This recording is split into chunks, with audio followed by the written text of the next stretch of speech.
Is a quick training video on some basic audio processing that we do to the average file that we've captured in one channel, and usually somebody talking, probably at a low level, captured into a Zoom H4n. So this is what this looks like. So I opened up the audio directly into Audition.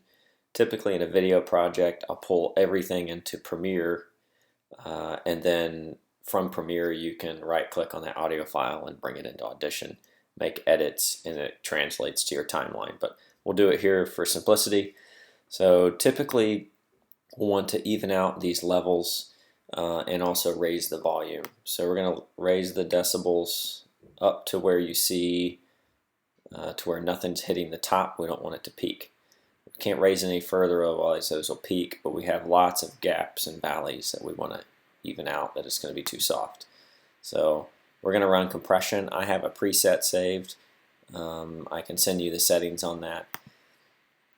So it's a single band compressor.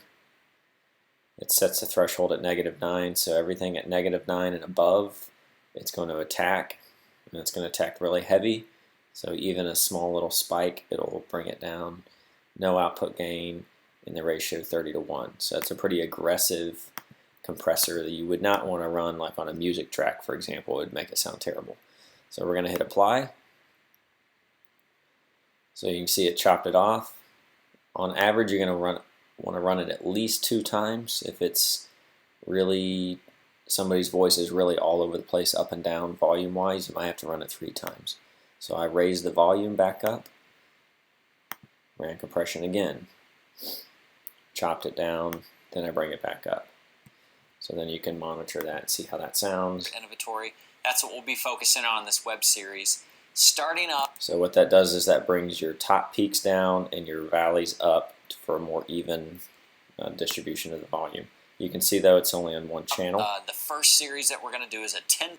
So what we want to do is we just want to copy that forward into the other channel. So we're going to go to, if I can remember where that is, channel mixer. There's a couple of ways to do this. This is the way I do it. Fill right with left. And then apply. Done that. Part series 10. Now in this video, we don't necessarily need, or this audio don't necessarily need noise reduction, but oftentimes you will need to bring out background noise. So we can go to noise reduction, restoration, adaptive noise reduction. And so just kind of at the in an average part of your file, what's going to be indicative of the entire file, start there, and then 6S, let it listen. A point and shoot, and we'll be looking at DSLR. So that probably covers most folks who are watching this. Now this list is designed for a beginner. So when there is a bunch of background noise, you'll notice that you can reduce noise by and bring it all the way up. You're going to start to sacrifice quality at that point. If you leave it at 0, you'll hear all the noise. So typically somewhere in the 5 to 10 range is a good, healthy range to remove the noise without the file starting to sound way too digital when processed.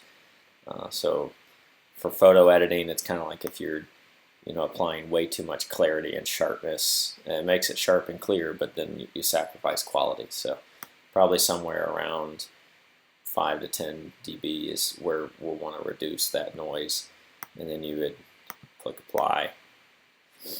So that's usually a longer process. You can see that I have the whole file, so obviously it's more efficient to do your audio processing on the large audio file chunk. Don't wait until you've chopped them all up in editing and then bring them all in here, because it's not going to be as efficient. So that would be the first thing you do in your project. You bring your large audio files in here and go ahead and process and edit them, and then you can start chopping them up as part of your video project. So hopefully that's helpful. Take care. Bye.